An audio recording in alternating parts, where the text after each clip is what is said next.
been the best leader I can be. Leading myself, leading others, inspiring others. Well, I want to be a really good father. It's something that's close to my heart. Just being a good father, being there for my children, being there for my network, for my people in my circle.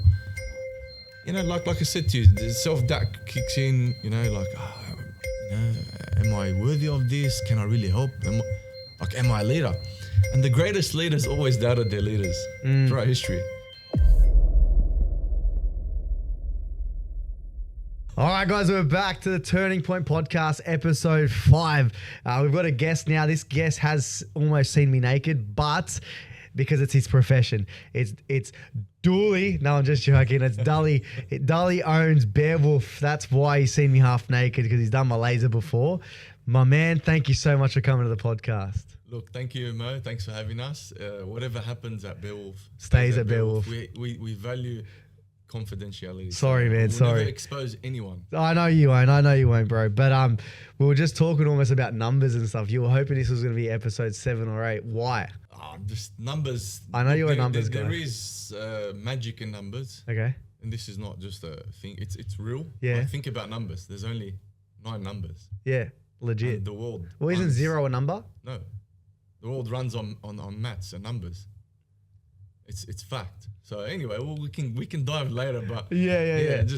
So I said. Well, hold up. Wait, how is 0 not a number? That I can't answer, but the 1 to 9 are numbers. You can't answer it because you don't know? Oh yeah, I don't know. Okay, that's fair then. Yeah, I thought you had some like secret. No secrets, bro. I was like, where? I'm a person. I delve into. Yeah. Right. But numbers are think about it. Numbers are numbers create magic, create the world. Everything's around numbers. Do you know where numbers came from? No, I don't. Neither do I. No. I actually don't know. All right, bro. Well, let's kick this off because, obviously, this is the Turning Point podcast, and the biggest thing for us here is we want to know people's stories, and the reason for that is obviously, I truly believe people don't have enough of these conversations in the real world, and they just stay in either the dumps or they quit too early in life with either their business, their ideas, their fucking side hustles, whatever it is. But I want to dive into your story. Now, you weren't always the BareWolf guy. No. Rewind. How long has BareWolf been around for now? Well, first of all, I love stories. Okay. Every single person that walks into BareWolf and lays down on that treatment bed, I'm like, okay, man, tell me, what's your story? Yeah. They look at me like, what do you mean, what's my story? You have a story. Tell me, I want to know what your story is. Like, no, I don't have a story. We all have a story. We all have... I love to see they're human because every human has a gift. So I value stories. That's really important. But back to the question, BareWolf. Yeah, BareWolf started 2018. 2018 was when we first opened BareWolf in Belfield. But I've been doing this since 2011. So I'm an electrician by trade. There it is. Yeah. Turned beautician. So I went from getting electrocuted to electrocuting people. Yeah. So I have a bit of a sadist personality and I'm into You're the psychopath, dark side. Mate. No, yeah. I love to see big muscly men scream and yeah, well, lucky I'm not muscly or big. And it's like, Dully, stop. It's crazy, man. I hate it. Yeah. Anyways. Look, well, this is a fact now. In your skin, so the Russians, they have the most painful torture is, you know how you shave potato? Yeah. They shave skin. They have the tools to shave the skin. That's good. That is the most painful torture a human can go through because your nerve endings are in your skin. Yeah. And your hair follicles in your skin. They're really just like top layer of your skin. And men have thick hair. And that heat and that wax. So, we say men can't handle pain like women, but hair removal's freaking painful when you have thick hair. Do you know why we can't handle the same amount of pain? Because I go home and I go, fuck, man, that laser hurt today. And Vanessa's like, it doesn't hurt. I'm like, I'd prefer to get 100 tattoos over doing laser. Tattoos don't hurt as much as laser. But interesting. Why do laser hurt more for men than women? I just think because your nerves in your skin and hair follicles, the shaft. Is it because the hair's thicker? Yeah, 100%. Hair's thicker than hair's thicker, and I don't know. I do think men can't tolerate pain like women do, though. Okay. Because Yeah, the woman can give birth. So if you, Think about that. yeah, I know. I mean, we haven't tried it though, so we don't know. True. So you can't compare. A woman's watching this going, fucking shut up. What are these guys talking about? Yeah. Oh, we will stop. But let's go back to you, brother. So you were an electrician, and then you decided to open BareWolf. Mm-hmm. Why? So at the time, back in 2011, my ex-wife was a hairdresser. I was an electrician. And we opened up our first business together, which was a hair salon. And then we introduced a laser into the hair salon because my ex-mother-in-law was in the beauty field. So there was that background there. And it was anything really to do with me. It was just, hey, let's do this business. Instead of working for someone, let's open up a business. The entrepreneurial mindset, you know, I've been hustling since I was 14 years old. So that happened, and then, you know, being Lebanese, and you have a lot of family, cousins, and everyone knows everyone. It's like, oh, bro, can you do my laser? Hey, cuz, can you do this? And it just happened literally organically. Yeah. My personal experience with my first ever hair removal session was, truth be told, she was a very beautiful woman. She was doing my laser, and she was on top of me, and you know, she was very spicy, and all I could think about was the spicy stuff. And it felt incredibly awkward. Yeah, especially that she was my mate's wife. So I was like, I never went back. Yeah, that's fair, man. And then, so it just happened organically. There was a opportunity. No one was doing it at the time, and if you can imagine, 2011. It wasn't common. It was quote unquote gay. It wasn't masculine. Men don't do that, especially being Lebanese. Like, what do you mean, bro? Like, what do you mean? Who takes the hair off? Like, you know. So, well, so tell me a little bit more then about why didn't you go and open up a traditional laser clinic, you know, for everyone? Why did you just go men only? Like I said, it happened organically. So my ex-wife would do the females during the day, and I would do the men after hours and weekends. Yeah, right. And when BareWolf was open, I had 488 clients before we opened up BareWolf. So my business before was called Laser by Dully. Right. And then, BareWolf was created. We opened the door. It was a one-man operator. Yeah. Within 6 months, we had 6 staff and 2,000 clients. So the recipe worked.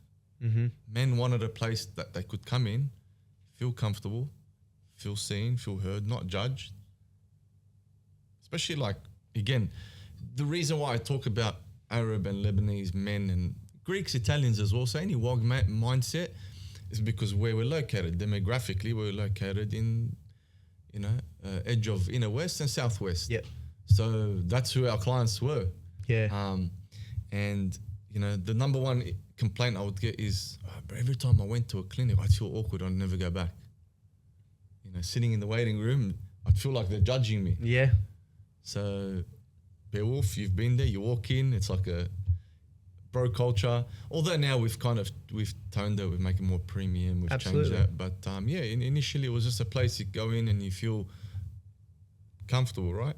Well, I mean, I've been there. I've been there from the infancy. You know, saw you doing your own lights every night. I still remember driving past, man, because I was a PT just down the road. I remember. And I'd be like, fuck, I respect this hustle. Like, I'm driving home at 8:30, 9 o'clock, and you're still there, like, on your stepladder, doing your lights at the front. People will see it now. Amazing, beautiful signage. Oh, that's a nice shop. But the infancy, it was a one-man band. I saw you doing everything. But when you do, go for it. Yeah, cool story around that is because when I signed that lease, just previously before that, we had renovated my ex-wife's business, and we extended and we went 2 stories, and we spent all our money doing that. And then the opportunity presented, like, it was, her business became really busy, and I became the sidekick, and we just couldn't operate 2 businesses out of one. So I said, stuff it, I'm going to go open up my own business. Took that lease, and I didn't have the money. Yeah. I didn't have the cash. Like, we were still working, so the cash was coming in, but I didn't have any lump sum money. I remember there was like, after I signed the lease, done the paperwork and all that, there was like about $900 left in my account. Yeah, right. And I told my mum, I don't know how I'm going to do this. I don't have the money. She goes, I'll tell you what to do. Take that money and donate it. I said, what?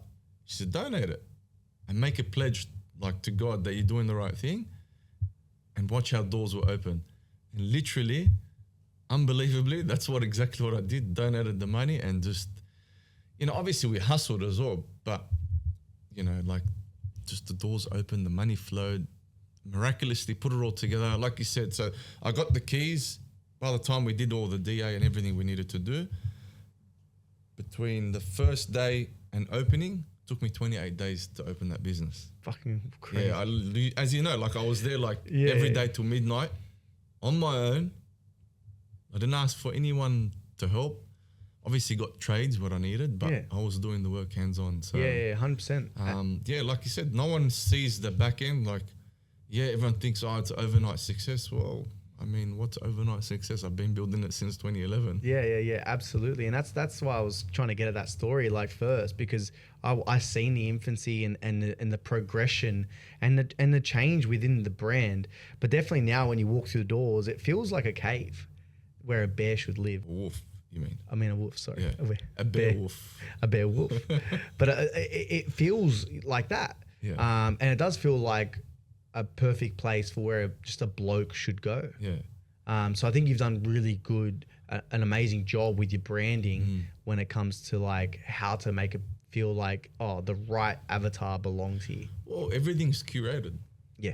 Everything. I'm about to ask you that. We've thought about everything from the moment you call to the moment you walk in, to the smell, to the sound, to the look, the colors, the feel, everything. Like we've thought about everything.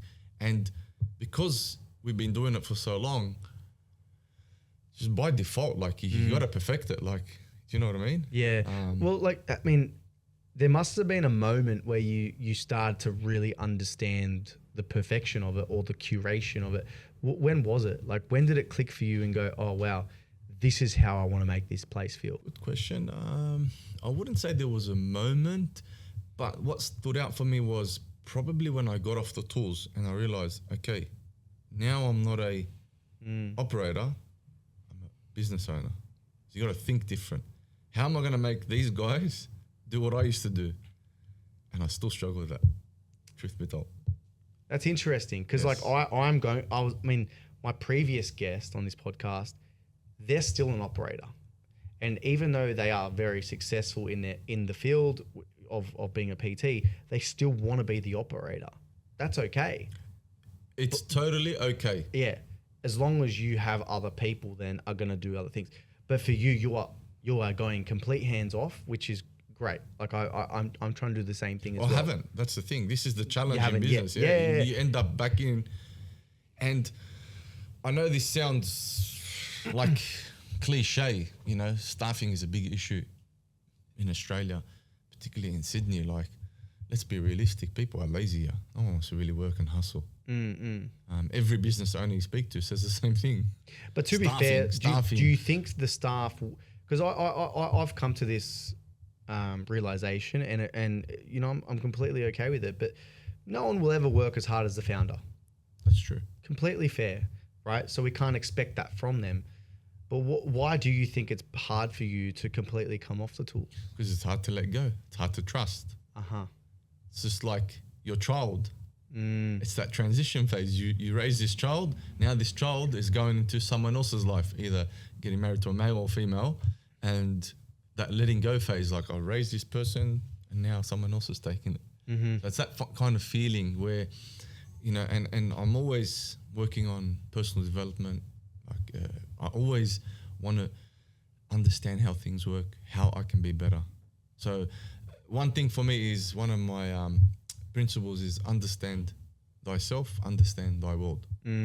Like, I'm always trying to understand myself. So I came to the realization that, I have trust issues. I can't let go. Interesting, because I think there's a lot to dig there, regardless of whatever field you're in, or even if you're like, let's say you're a mum and you're trying to get into exercising, sometimes just like letting go of the household tasks, giving that to your husband or giving that to maybe you hire a cleaner. Sometimes they're like, no, it's better done by me. Okay, but what's the consequence of not letting it go? right?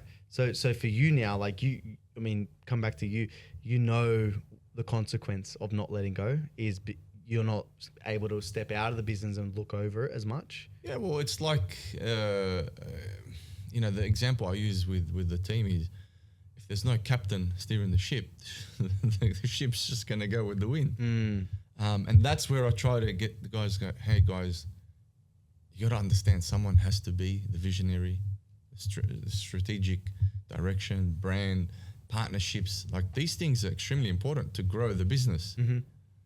If you're in the rooms or if you're on the tools, you can't do that. And that's where we're facing issues at the moment in the business.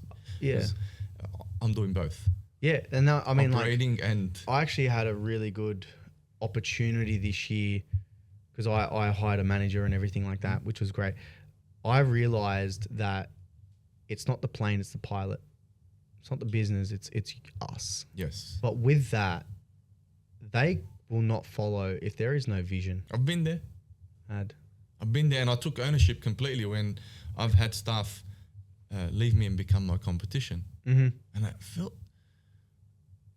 felt like betrayed. But then, as we mature and in hindsight look back and say, it was my fault. It's not their fault, it's my fault. And it's happened 9 times. So I'm a stubborn person. I don't learn easy. I have to really I like the struggle and the pain. But yeah, like, it's happened multiple times, and the understanding from that was, you need to be a better leader. Where does that start then? Becoming a better leader. Where does that start? How do you become a better leader? It starts with yourself. We're in a day and age where people find you out. Like, you can say something, but it's not based on your actions. You can talk as much as you want. So standards, like having standards where this is our standard and the system has to operate that standard. Yeah. As soon as we let things slip, then the culture goes, everything, the standards go, and then it all washes away. So who's looking after that standard? So having hierarchy is a positive thing in business. You need it. It's just the reality. It's just like a household. There has to be hierarchy. People don't like to hear that, but there has to be. It has to be the top. Just on that though, like, because we had standards come up again in the previous episode as well. What are your standards that you try to uphold as a leader yourself? Truth be told, and I love to always lead with truth. I struggle with it. Okay. Consistency for me has been the biggest thing in my life. Like, I'll go hard and then I'll back off. Back off. So for me, it's like, man, you just need to be consistent. Like 70, 80%. Yeah, but maybe in someone else's world or someone else's view, like, my standards are high. Yeah. See, being self-critical has 2 parts. It's a curse and it's a blessing at the same time. Yeah, for sure. But I find myself sitting in the curse most of the time because no matter what I do, whatever I achieve, it's not good enough. I'm still a failure. So it kind of messes with me, haunts me. Like, I've had many successes in life, but I don't see them. I see all my failures. Yeah, and I highlight the failures. And why is that? I guess perception. I don't know. It's a mindset thing. I've been trying to work on shifting my mindset. Like I said, I'm stubborn. Yeah. I'm fixed on my ways, and we get things from childhood, parents. We see things, and I'm very good at identifying. I have really high awareness. But yeah, I struggle to, like, okay, yes, I know this. I need to fix it. I'll fix it, but then I'll end up going back. So do you like have an issue with, like, just letting things go, which you said at the start? Like, let's say you do fix it, can you just, like, move on, or do you just, like, have to double check it all the time? Yeah, there's a bit of that, but, like, again, this is now unconscious behavior. So yeah, my patterns unfold like that potentially. Yeah, interesting. Yeah. I find this really interesting because I know what you're going through because I'm going through that myself, and that's why I'm, like, asking a lot of questions. And I've seen, just to cut you off, I've seen some of your videos, and I watch your stuff, and I'm a fan of you, and a lot of it resonates. You've spoken out, you've made it, you've put it out there. Being Lebanese but not being Lebanese, being like getting stuck in that world. Like, I'm not Lebo enough to be Lebo, but I'm not Aussie enough to be Aussie. So where you go to Lebanon, they say, oh, you're an Aussie. Come here and you say, oh, you're a Lebo. So, like, So who am I? Where do I fit into this thing? Where do I fit into this world? Yeah, but I think it's almost like trying to fit in is like the worst thing you could do. The worst thing. Because it just takes you well and truly away from who you are. Because humans want to play it safe, you know, especially this whole Aussie culture, like tall poppy syndrome, sit the fuck down. Yeah. Like, whereas you don't have that in the States or in our culture, like people blossom and, you know, but here it's weird, you know, like I want to stay with the herd. Yeah. I don't want to stand out because I'm going to get eyes on me. And then this person that was extremely successful sold his company for multiple hundreds of millions of dollars. And I had a meeting with him, went to his house, and he said to me, the one advice that stuck to me is like, if I can give you any advice, stay under the radar. I'm like, why? He's like, us brown people or us colored people, they'll come for you when you become successful. Stay under the radar. I was like, it's solid advice, but at the same time, it's like, it doesn't make sense. Like, why stay under the radar? Like, you know, this guy has extreme wealth, but you can't even see anything. There's nothing about him. You can't even find anything. He's literally staying under the radar. See, I find that really crazy because like I genuinely don't believe that today's millionaires or, you know, the ones that are really going to make money over the next 10, 20, 30 years, you can't hide under a rock anymore. You need to be out there. I genuinely believe that. Yes and no. Yes, I agree. But how the fuck is someone going to find your business? There's no more. Yeah, in that term, yes, and especially in today's world where you need to have a personal brand for your business, I can understand that. It makes sense. Do we want to talk about personal brands? Because I would love to. I don't like. Yeah, I'm. Because like, that was my next topic after this. Yeah, let's go. Because you just brought it up, but because I know for you, like you're getting out there now. I saw you doing public speaking, was it? You're doing lessons and stuff? I went to Bali and did a keynote retreat. I've seen that. Speaking. Speaking is, you know, like I might come across on this podcast and camera as confident or I can talk. I freaking hate it. Like coming here, I had anxiety. Like my stomach was just rumbling. Yeah, it's that, man. I get nervous like that sometimes. self-doubt. I was like, what value do I have to offer? Who wants to listen to me? So getting on camera as well, it's like, what am I going to talk about? What do people want to like? What do I have to offer? What do people want to listen to me? Like it messes with my head. So yeah, just doing public speaking I was terrified, like diarrhea terrified. Yeah. Was there any brown pants? No, but okay. Geez, it was like speaking it's a tough gig. It is a human's number one fear, public speaking. And I did it anyway, so I wanted to face my fear. But what was interesting was, did all those speaking, then as soon as I came back to Sydney, I went mute. Why? I thought about it. It's probably around. Do you think it's the tall poppy syndrome? Do you think it's because of the fear of judgment? But yeah, it's also an internal thing. So imposter syndrome. Yeah, that's a big one. When we and I'm part of leadership groups. I'm part of men's groups. Like I said, I always love to learn. I love to be around men that think and like-minded, and that comes up all the time. Like I feel like I'm a fraud. You know, I'm not educated. Never finished school. Even being an electrician, I never finished that as well. I'm very capable man. You know, I put my head to things and I'll execute it. Yeah. And I put myself in situations where probably shouldn't have been. And I've been in rooms where, come from housing commission. I'm a Bankstown boy, and been in situations like, whoa, shit, this is how do I end up here? Yeah, exactly. Yeah. Well, I mean, you won the 2024 Australian Small Business Award, which honestly was a complete shock. And being your part, that was a turning point. Yeah, honestly, because that was one of the things. Like, just because you saying that, I mean, like, I know there's people probably watching this, like, they're maybe like a step away. They're so close from a turning point, bro. Maybe like you didn't finish school. I didn't finish fucking school. I got a fucking asterisk for my ATAR. I got given a beer coupon because they said that can get you a beer at a pub near your school. Great, thank you very much. Like talking about Lebo trying to be Aussie, I went and took the beer. Yeah, but imposter syndrome is no joke. We all get it, but you definitely deserve to be on podcasts like this and talking because you're doing the thing. And I think that's the difference, right? Is like, and Alex Hormozy talks a lot about this, is like, go and do awesome shit, then go talk about it. Don't go talking if you haven't done awesome shit.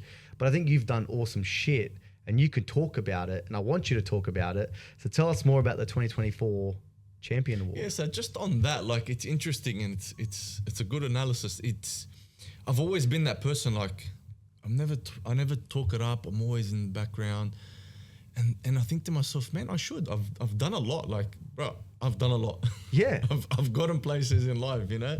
And I'm just but then again, I like the fact that I'm calm. I don't need to prove myself. Sometimes we all have it in us. We need validation.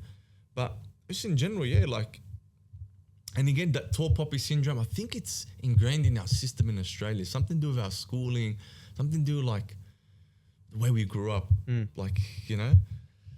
But yeah, that was that winning that Australian small business entrepreneur in 2024 literally was a turning point. I remember prior to that,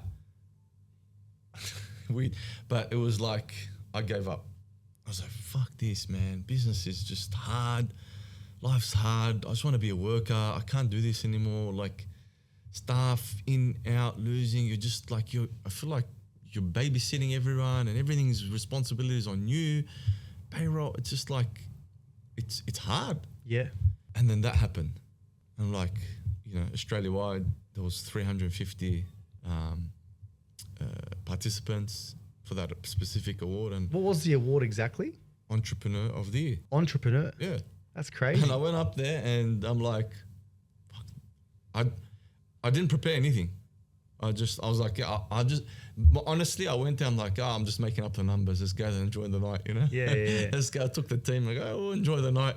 You know, it was at, where was it again? I think Star. It was one of, you know, big thing, 1,000 people in the audience. And then I won. And then when I claimed the award, I don't know, apparently it was a mad speech and I'll come to that. Yeah. But I got the whole audience howling.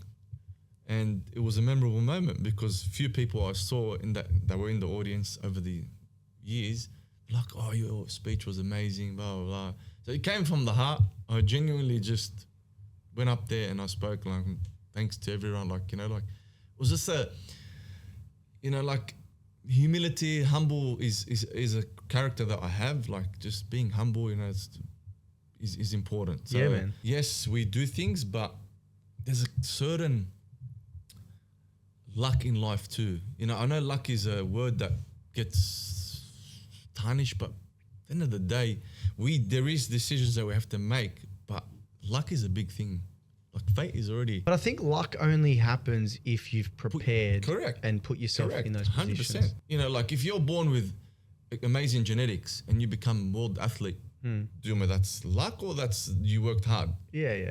Like, there's an element of luck there. Yeah, absolutely. Same thing with being an entrepreneur. Like, you just have to be that resilient motherfucker, that stubborn bloke or female that just doesn't give up and just you're tapped. We said that as we walked in. You have to be tapped to do that. You can't be normal. You can't be normal. Yeah, you can't be normal. Over 15 years, I've seen people come and go all the time. Yeah, 100%. So you have to have that element of luck, or it's built in you. You know, yes, there's certain decisions we make, but we have to also agree that there's something externally that we can't control. No. That's there also. Somewhere. Yeah, it's guiding us or putting things in front of us. Which, you know, you call it luck, call it destiny, fate, whatever it is, you know? Yeah. I agree with you 100%. I think, you know, and that's why for me, I generally believe manifesting is a legit thing. Funny you bring that up because when Meta first, WhatsApp first made their Meta AI thing. Yeah. Because we were talking with the staff the other day, and he's like, oh, you know, one of our guys is like, I wanna open up a BareWolf in Melbourne. What's the roadmap? What should I do? And I gave him some generic answer. Then I went home that night, and just by chance, because it was a photo popped up, and it was like, I put into WhatsApp. I go, show me a shop in Sydney CBD. A BareWolf shop, what it would look like in a building. This is before the CBD clinic was open. And then it popped up and I sent it to the WhatsApp group. I said, hey, Talha, this is what you should do. Manifest. Yeah. Imagine it, because that's how it comes to fruition. I think that's the first. luck. I think that's you planting the seed Planting for the luck. the seed, yes, for the luck, exactly. You have to do something. Yeah, I've got a vision book for the next 3 years. And part of that vision book is to have a full open stage workout for our community, but for it to be an event. I'll be there. And part of that is like, I got to manifest that, and I have to manifest it to the team. But the only reason why that came about was because, Darling Harbour, where you've got that big grass area next to Betty's Burgers, and then there's a stage there. Yep. I said, that would be awesome for like an open workout. So that's my like 5-year goal, is to do that in the city, 500,000 people there. But I need to do it small first. So then I was like, how do I do that? And that's where it all comes. You got to like just start to ask yourself, what would need to be true? That's it. Sometimes it doesn't even need to ask that question, what needs to be true. But what would need to be true for this to happen? And then you start to, for him, he go, what would need to be true for Melbourne CBD BareWolf to happen? What would need to be true then? Well, you'd need to research, you need to put a bit of manifestation, bit of energy into it, and go and research and look at places. That's what needs to happen. Yeah. So that's why I believe in manifestation. I think that is the seed planted for luck. Then all of a sudden, that becomes your frequency. Like you are looking for it. You're looking for ideas for it. Yeah. And all of a sudden, it's what you frequently see, because it's your frequency. That's the fucking thing. But I want to try to win this award though. So I'm going to ask you questions after this. You should. Because I would love to know, like, what's their criteria? Like, how do they select the winner? There's like a full application, and then they do mystery. Like, there's a few different things. Mystery shop. Yeah. Is it mystery shops? Yeah, and then they got a panel of judges as well. So yeah. That's that. Yeah. Honestly, it's freaking sick. yeah. Let's talk a little bit more about personal side of things then. The transition, obviously, from Electrician to BareWolf, one store, one location in Belfield, the OG. You then decide to go CBD. Before we did that, we went to Fairfield Heights. Yes, you did. Yeah. Yes, you did. Yeah. Is that still up? No, that's not there then. That's not there no more, no. But now you've got the CBD store. Why there? Why didn't you just stay in the southwest of Sydney? Because I know your demographic originally was, Again, it comes back to just putting ourselves out of our comfort zone. Tell me more about that then. Because going to the CBD, you're opening yourself to a whole new world. And a different demographic, market. isn't it? Yeah. Well, that's what I mean by that. Yeah. Opportunities, different people, corporate people, successful businessmen. Like, I'll give you a story about this 60-year-old man that walked in, Anglo guy, CEO of 29 companies. Wow. Walked in and, hello, sir. Yep. Okay. We're doing this. I asked him, so why'd you wait so long to get this done? My mindset was, generally it's a WOG thing or maybe an Arab thing that we want to be like man to man. It makes more sense because of our culture. Yeah. And it's like, you think I'm going to open my legs in front of another woman? And it hit me and it dawned to me like, shit, yes, the reason why we started this is there. Like, it reminded me like, bro, this is a human thing. It's not a Arab or a culture thing. Culture thing. Because I did have my limitations around that. That maybe white people don't care, like it's all right. But then this guy was like, nah, bro, I'm not going to open butt naked in front of another woman and get this procedure done. And I was like, cool. I was grateful that I was able to help this man do what he finally wanted to do. That's pretty cool, man. Like, I mean, I can already think of so many content ideas there, but that is literally your message in front of you. For men, by men. Yeah. That's what we plaster around everywhere. We have gotten a lot of pushback on that, Why? Why? It was like, why do I need to see men? That's like, in the most common word. You got pushback from, okay, so you're getting pushback from customers. Or just people that want to put hate online and stuff. Like, that's gay, bro. I'm like, yeah, okay, cool. Why? But then they're just not your clients. No, they're not. Yeah, great. But the mission is to change people's perception around it. Absolutely, man. But again, like it's it's a service met by men for men. Yeah. And it's also like going to keep the wives happy. Well, that's Like, I'll a be honest. big Yeah. part of our market is that females booking their partners in to get treatment because they don't want it. Like, I'll be honest. I'll be dead set honest. I don't care what anyone says. If there was a bloke lasering my wife, it wouldn't make sense. Well, that's what I tell the guys all the time. I'm like, okay, book your wife with me. Let me laser your wife. Oh, I get like arc up shoulder. I'm like, oh, how does that feel? I go, when you're getting your nuts and sack done with a chick, I go, how do you think your wife feels about that? Yeah, it's fucked. I go, it's like you sending your wife, open up. Come on, honey, let's do it. Yeah, 100%. I understand there's medical procedure, but this is why we're going down this lane. Yeah. To allow this opportunity and this option for men to choose this. Mm-hmm. And for women as well to push their husbands and partners. I get a lot of guys walking in like, listen, bro, I'm not here because I want to be here. It's not my idea. My wife booked this or my partner booked this and pushed me here. Yeah, right. I'm only doing as I'm told.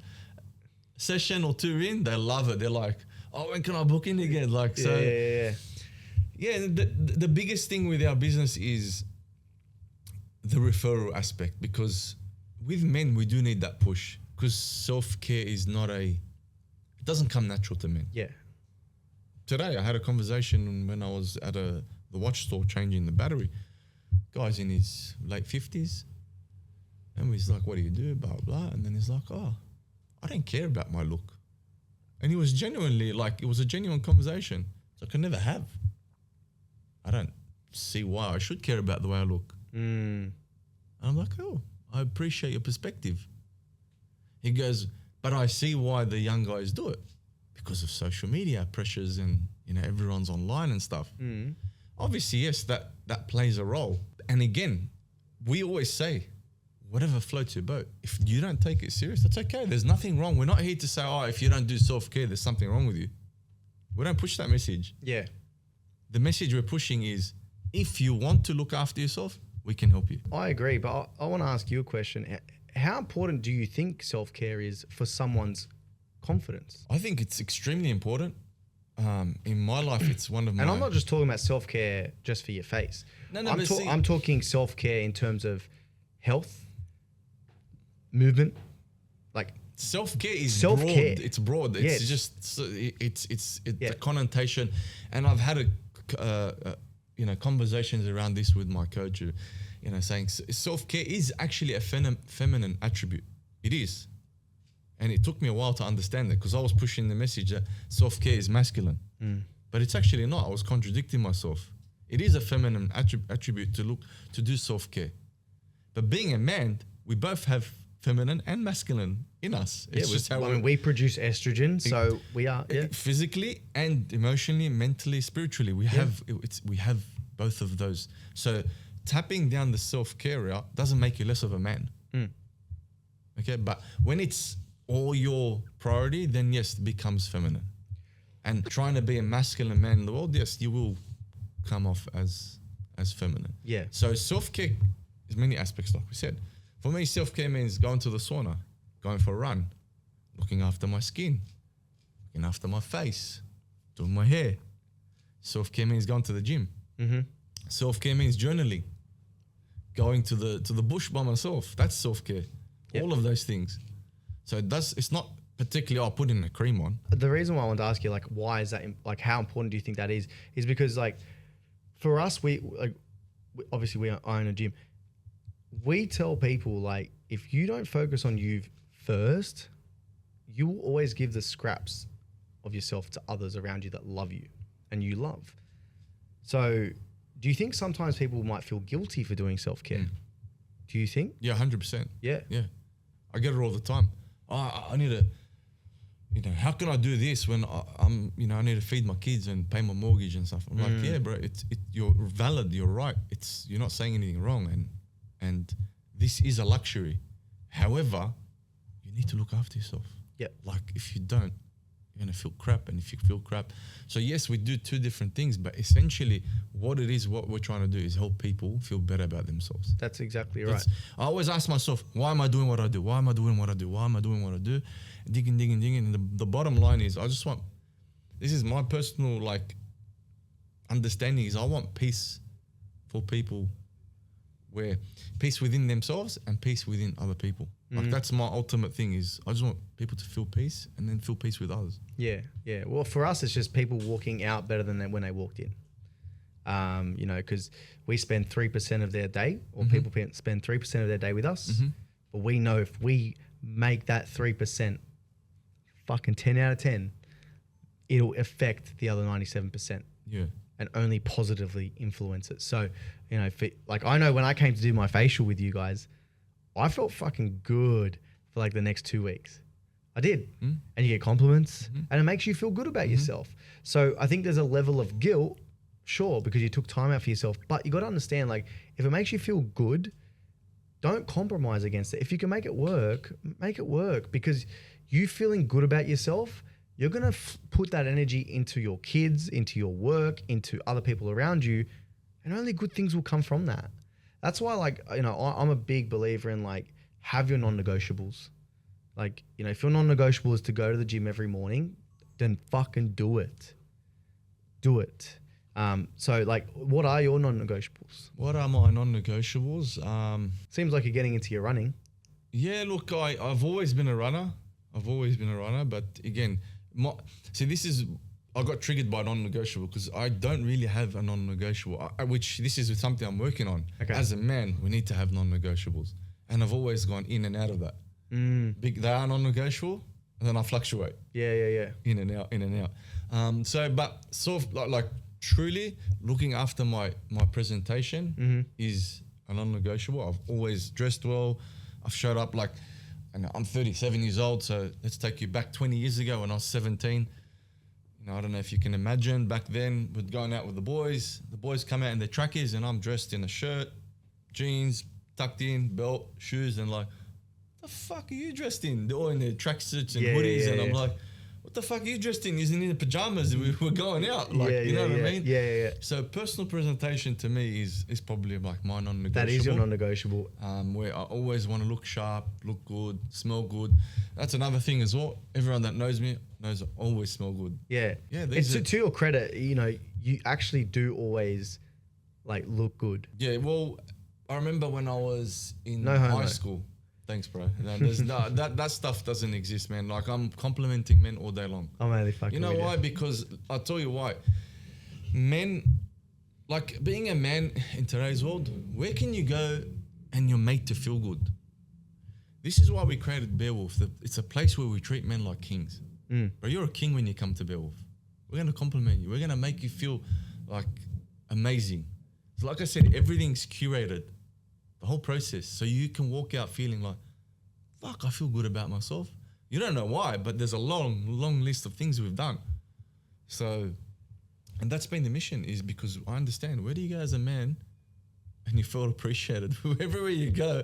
Like, I went to this movie premiere the other day and the whole thing was about bashing men.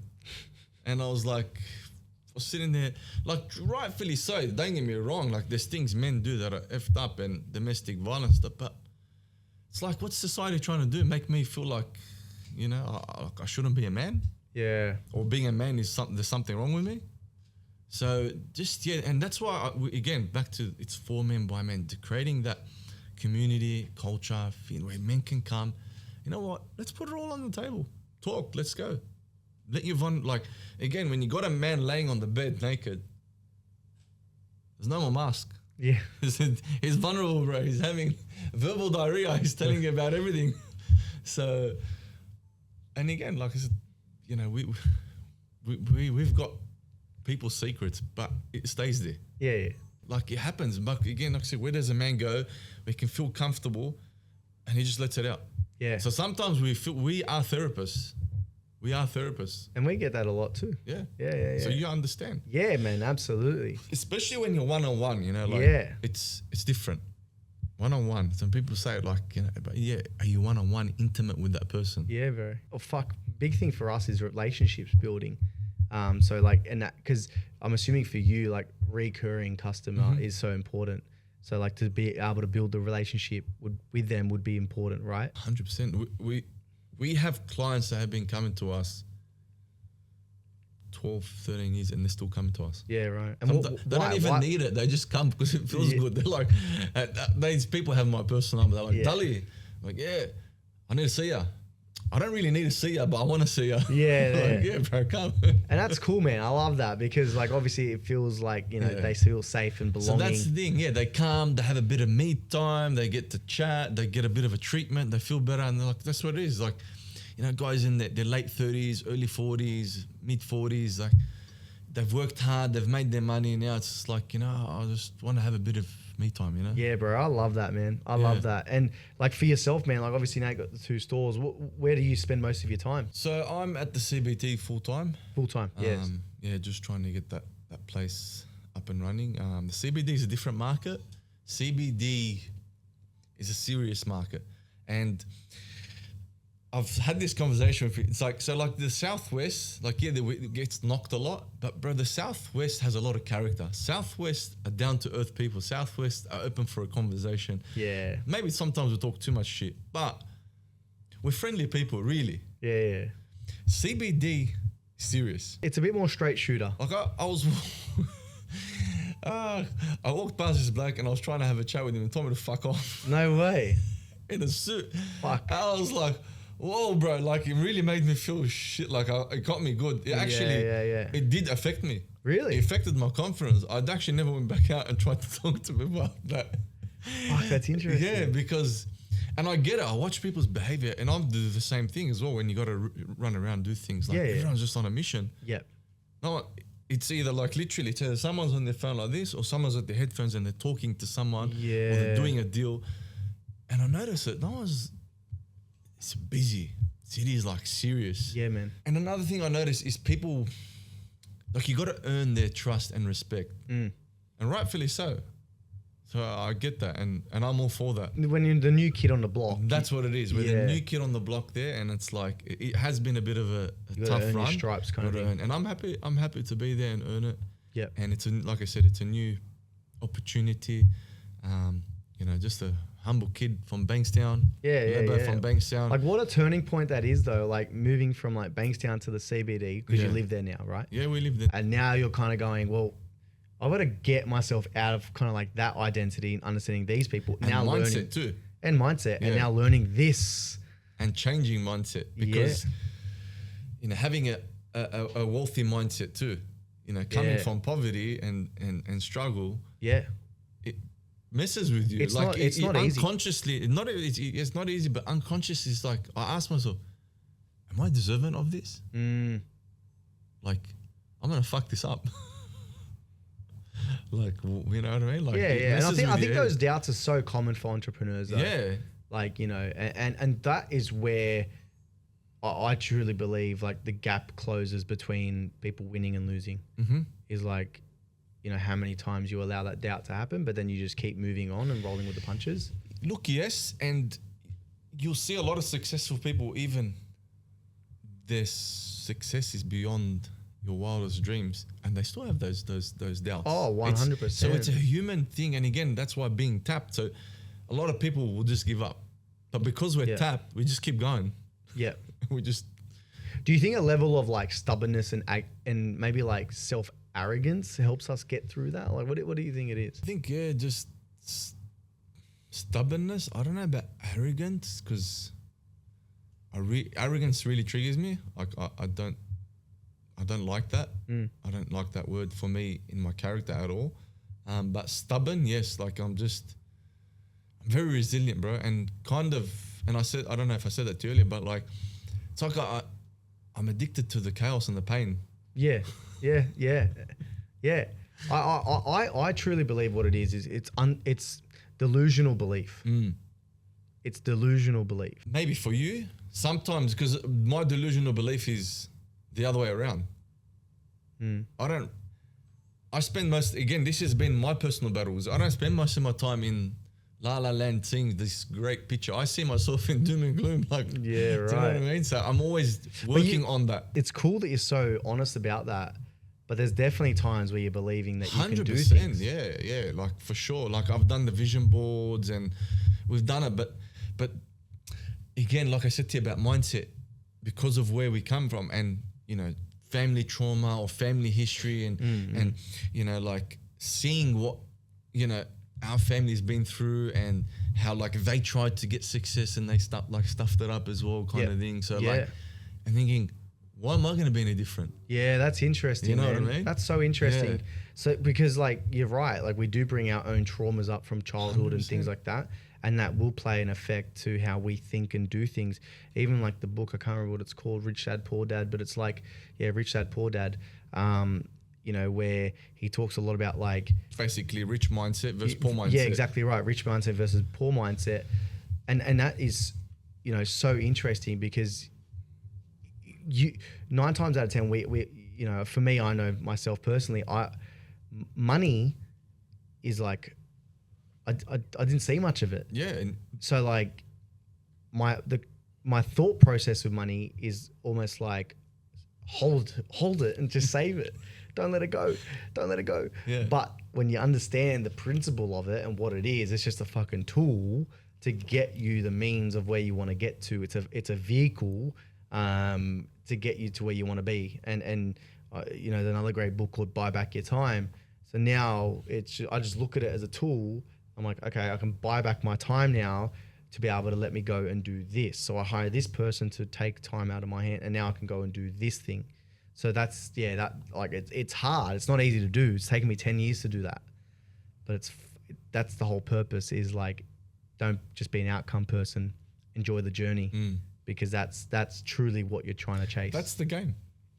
That's the game. What you explained, that is the game, and just understanding that, and then coming out of that mindset, you know, like, okay, so if I put someone there, I buy back my time. Hang on, that doesn't feel right. Like, you know what I mean? Like, you have that conflict where it doesn't feel right. Should I do it? Can we afford it? You know, that mindset behind it. You know, trust. I want to control. Yeah. Can they do it as good as me?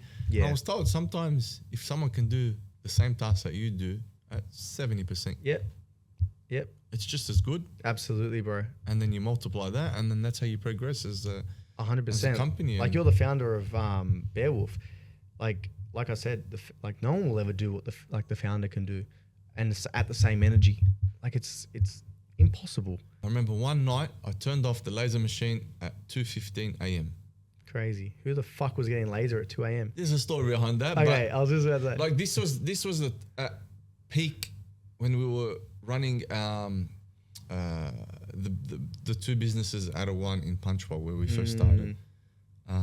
Because I used to do from 5 till 12 or 5 till 10, 5 p.m. till 10, 5 till 12.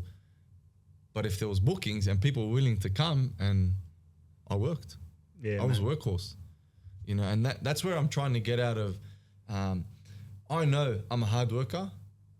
I wasn't the smartest worker. And now it's at this age, it's like, okay, Dully, you got to start being smart. Because working hard only gets you so far. Absolutely, man. And without working hard, we wouldn't have been in this position. Yeah, so you need to have, but there's a point where you need to work smart.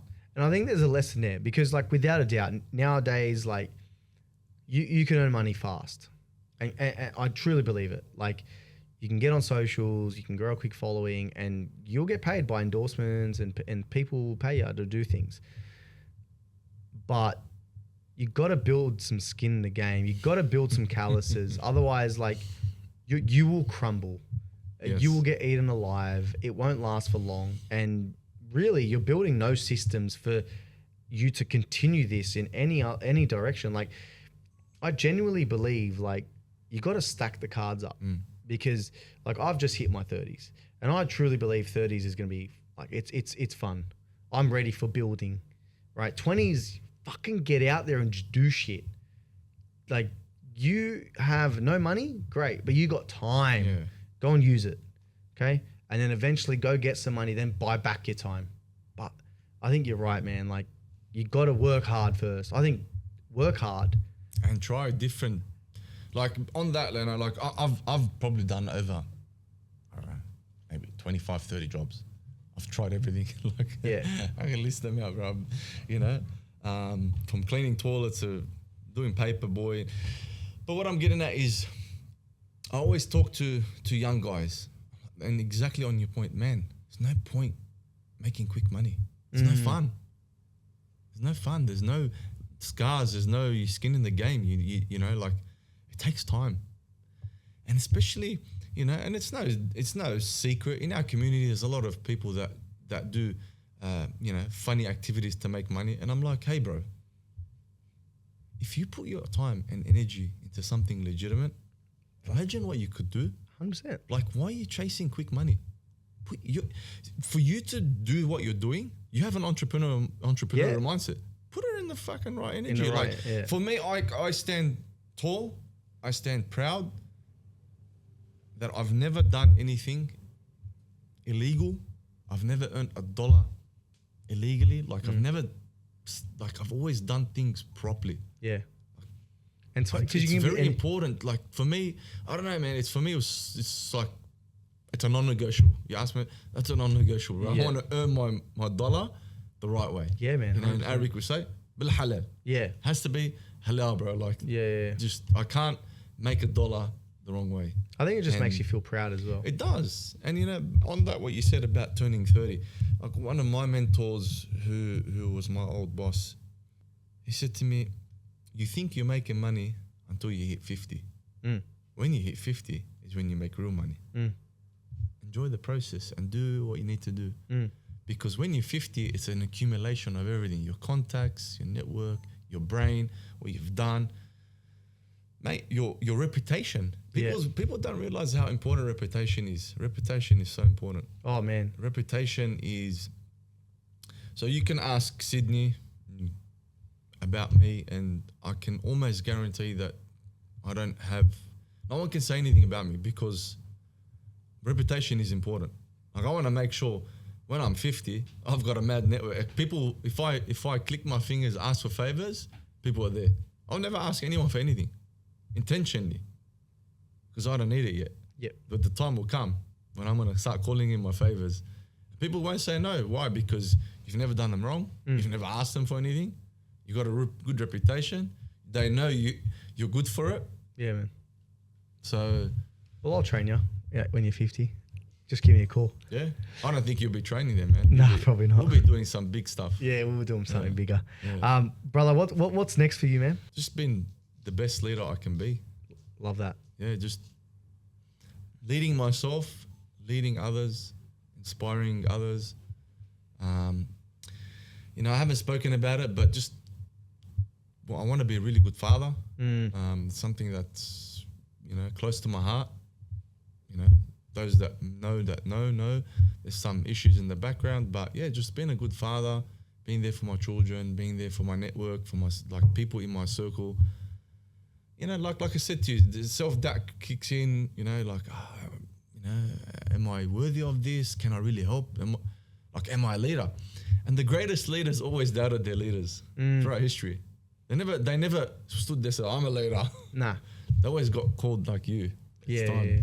So, you know, sometimes it's there. You kind of know it's coming, but like a humble servant, you know, just going with the flow, doing what I do, serve. Bottom line is, like I said earlier, I just want people to find peace within themselves, which is what I want. Yes. And then peace within their network, their community, their people. Like, yeah, the reality of life, it's not going to happen. But at least we can fucking try. That's it, bro. That's like, you know, like today, this morning, I had a conversation. I'm like, why do people just fucking hate? We're having a conversation. I'm like, can't just people just spread love, bro? Why do you spread hate? Why do you have to spread I'm energy? I'm allergic to those conversations. Bro, I exit real quick. Spread love. Exit real quick. Come on, man. Like, life's short, bro. Just... Yeah, I hate it. I haven't catch my wife out on it.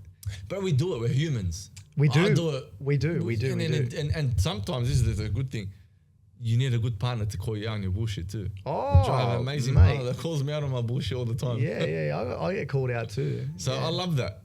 And it's real. Yeah. If I'm on my phone next to next to my daughter, and I preach about being present when you're in, But it's okay, you're human. Yeah. But she'll be like, oh, okay, you're on your phone now. You told people not to, and you're on your phone, huh? Yeah, you got me good, But man. that's good. Yeah, you got me good. That's good. Speaking about phone, where can people find you, man? Social media, BareWolf Clinics, my personal social media, Dully Sayed, and, you know, my message to the world is self-care is masculine. when done properly with standards, you know, and look after yourself. Be good to your family. Be good to mum and dad. Mm-hmm. Life's short. Spread love. I don't know. Like Well, I mean, let's say, I don't know. I was going to say, well, last question is someone, let's say, is very close to a turning point, but they want to quit. What would you say to that person? I think that's been the story of my life. Mm-hmm. Don't quit. Just keep going.